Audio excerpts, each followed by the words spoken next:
मित्रांनो, आजची कथा एका अशा गरीब मुलीची आहे जिने स्वामी समर्थांवर अढळ विश्वास ठेवला आणि एका रात्रीत तिच्या आयुष्यात असा बदल झाला की संपूर्ण गाव आश्चर्यचकित झालं.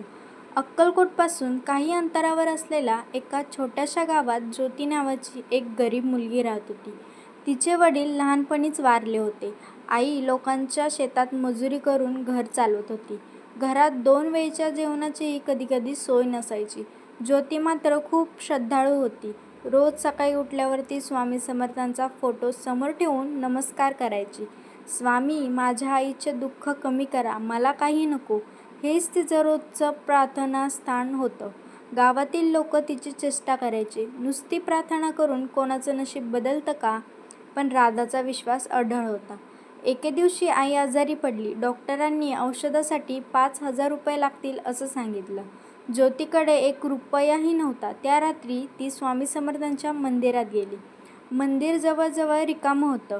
ती स्वामींच्या मूर्तीसमोर बसली आणि रडू लागली. स्वामी, आता फक्त तुम्हीच आहात. रडता रडता तिला तिथेच डुलकी लागली.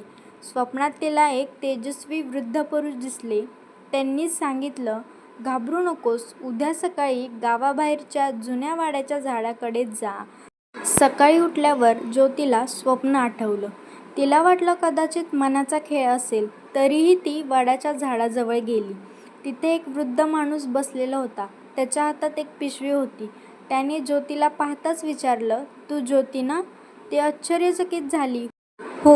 वृद्धाने पिशवी तिच्या हातात दिली. हे घे, मला याची खरी गरज नाही, पण तुला आहे.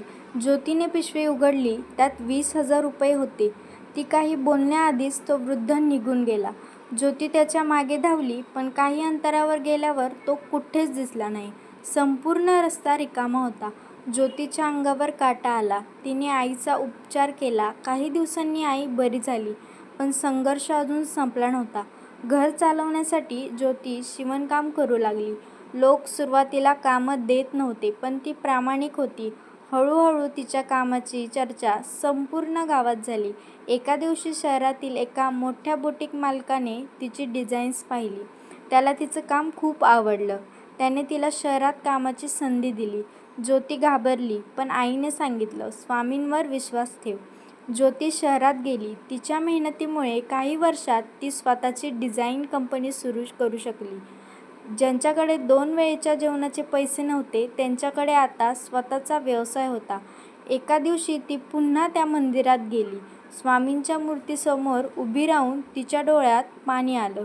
तेवढ्यात मंदिरातील एक वृद्ध पुजारी म्हणाले, बाळा, श्रद्धा आणि मेहनत एकत्र आली की स्वामींची कृपा नक्की होते. ज्योती हसली.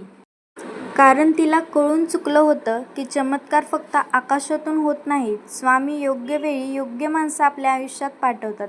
त्या दिवसापासून ज्योतीने अनेक गरीब मुलींची शिक्षणाची जबाबदारी घेतली. ज्योतीच्या डोळ्यात आनंदाश्रू होते. एकेकाळी मदतीची वाट पाहणारी ती मुलगी आज अनेक गरजूंना आधार देत होती.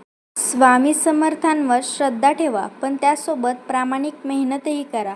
स्वामी मार्ग दाखवतात, चालायचं काम आपलं असतं.